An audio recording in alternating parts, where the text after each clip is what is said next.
sebagaimana ketentuan dalam Undang-Undang 7 2017, KPU diberi kewajiban menyerahkan laporan pelaksanaan pemilu kepada Presiden dan DPR. Nah, hari ini kami menunaikan kewajiban sebagaimana yang ditentukan dalam undang-undang. Ini kami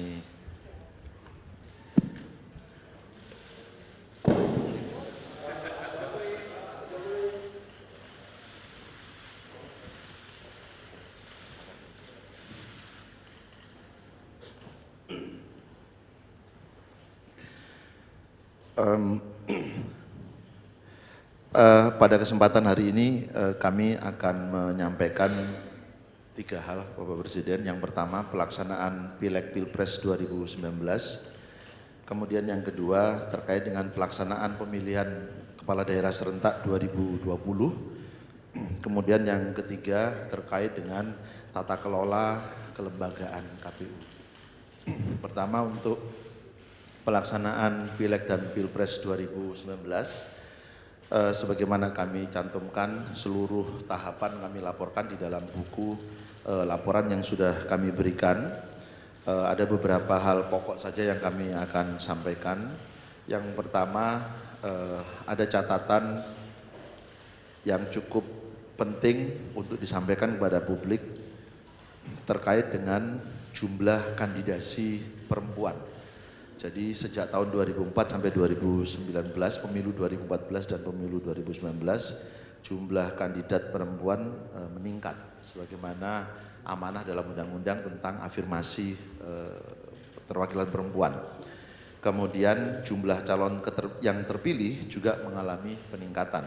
Untuk DPR dan DPD di 2014 terpilih 131, di 2019 terpilih 162. Kemudian partisipasi pemilih juga mengalami peningkatan. Jadi kalau sejak pemilu 99 sampai dengan pemilu 2009 mengalami tren menurun. Pemilu 2014 kita naik tapi dengan angka yang sangat kecil. Pemilu 2019 naik cukup signifikan dari 75% menjadi 82%. Jadi mengalami kenaikan 7%, dan ini melebihi target nasional 77,5%. Kemudian dari penggunaan anggaran, realisasi dari tahun 2017, 2018 sampai dengan 2019 kami laporkan sampai dengan bulan Oktober. Tapi kami juga membuat perkiraan penyerapan sampai akhir tahun 2019.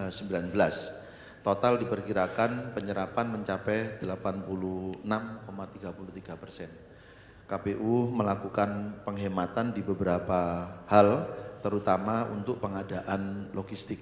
Karena 11 item itu bisa kita lakukan pengadaan melalui e-katalog. Jadi sejak 2014 KPU terus mendorong pengadaan logistik melalui e-katalog. 2014 hanya 4 item, kemudian pada saat pilkada naik menjadi 7 item, kemudian terakhir 2019 naik menjadi 11 item. Nah, diperkirakan untuk pilkada 2020 nanti akan ada 14 item yang pengadaannya kita akan melalui e-katalog.